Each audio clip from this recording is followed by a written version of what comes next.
अब बात अगली खबर की करते हैं। घुसपैठियों पर सीजीआई जस्टिस सूर्यकांत की बड़ी टिप्पणी। क्या घुसपैठियों के लिए रेड कार्पेट बिछाई जाए? घुसपैठियों पर सुनवाई के दौरान उन्होंने एक कड़ी टिप्पणी की है और ये कहा कि सुरंग के रास्ते आए, फिर खाना, फिर आश्रय मांगे। उत्तर भारत की तरफ बहुत संवेदनशील सीमा है। तो सीजीआई ने ये बड़ी बातें कही है घुसपैठियों को लेकर। एक तरफ देखिए, घुसपैठियों के खिलाफ सख्त एक्शन देश के अलग अलग राज्यों में ताबड़तोड़ जारी है और एसआईआर के जरिए पहचान की जा रही है उन लोगों की। और ऐसे में सीजीआई की तरफ से ये बड़ी बातें कही गई कि पहले सुरंग के रास्ते आएंगे, उसके बाद खाना और साथ ही हमारे संसाधनों पर भी हक जमाएंगे और मांग करेंगे। जस्टिस सूर्यकांत की तरफ से बड़ी टिप्पणी। एक तरफ आपको मालूम है कि घुसपैठियों को लेकर के किस तरीके से लगातार एक्शन भी हो रहा है, लगातार उन्हें चिन्हित किया जा रहा है, तो वहीं दूसरी तरफ जस्टिस की तरफ से ये टिप्पणी सीजीआई की तरफ से मुख्य न्यायाधीश ने कहा कि क्या घुसपैठिए के लिए रेड कार्पेट बिछाया जाए। उसको सुनवाई के दौरान दरअसल उन्होंने कहा कि सुरंग के रास्ते वो आए, फिर खाना और आश्रय यहाँ पर मांगे, क्या ये जायज है?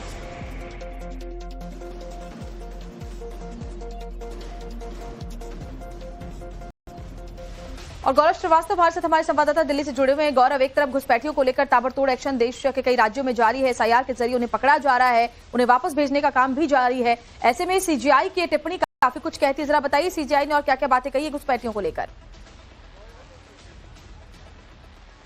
बिल्कुल, देखिए दरअसल सुप्रीम कोर्ट में एक हैबियस कॉर्पस या एक तरीके से कहें बंदी प्रत्यक्षीकरण की याचिका आई थी, जिसमें किसी जेल में बंद व्यक्ति को का पता लगाने के लिए, उससे जुड़ी जानकारी के लिए जो है याचिका लगाई जाती है। लेकिन यहाँ पर जो याचिका है वो एक पीआईएल के जरिए 5 रोहिंग्याओं के लिए लगाई गई थी।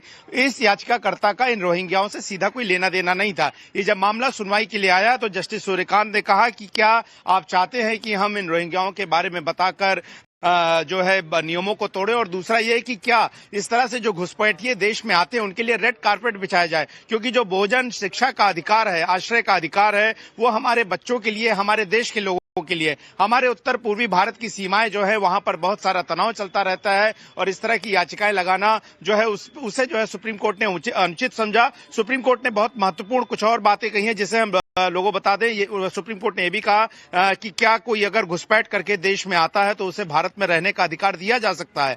चीफ जस्टिस सूर्यकांत ने यह भी पूछा कि रोहिंग्या को शरणार्थी क्या कहा जा सकता है, और पूछा कि क्या घुसपैठियों को शरणार्थी का दर्जा दिया जा सकता है, क्योंकि शरणार्थी या रेफ्यूजी कौन बन सकता है, इसका संयुक्त राष्ट्र संघ ने एक परिभाषा तय की हुई। और ऐसे में अवैध तरीके से भारत में प्रवेश करके सुरंगों के जरिए भारत में आकर तारों को काट कर अलग अलग रास्तों से देश की सीमाओं में अवैध रूप से घुसपैठ करके आने वाले लोगों के लिए जो है वो रेड कार्पेट नहीं बिछाया जा सकता है। और यही वजह है कि जब याचिकाकर्ता बार बार इस मामले में नोटिस जारी करके केंद्र सरकार से जवाब मांगने की बात कर रहे थे तो सुप्रीम कोर्ट ने इससे इनकार कर दिया। सुप्रीम कोर्ट में केंद्र सरकार की तरफ से सॉलिसिटर जनरल तुषार मेहता पेश हुए और उन्होंने कहा कि एक प्राइवेट पर्सन, एक या पीआईएल लगाने वाला व्यक्ति जो है की गई है वो बहुत ज्यादा महत्वपूर्ण भी रखते हैं, खासतौर पर सियासत के बीच, जो कि घुसपैठ के मुद्दे पर देश में अक्सर देखने को मिलती है। बहुत शुक्रिया आपका गौरव, तमाम बातचीत और जानकारी हम तक पहुंचाने के लिए।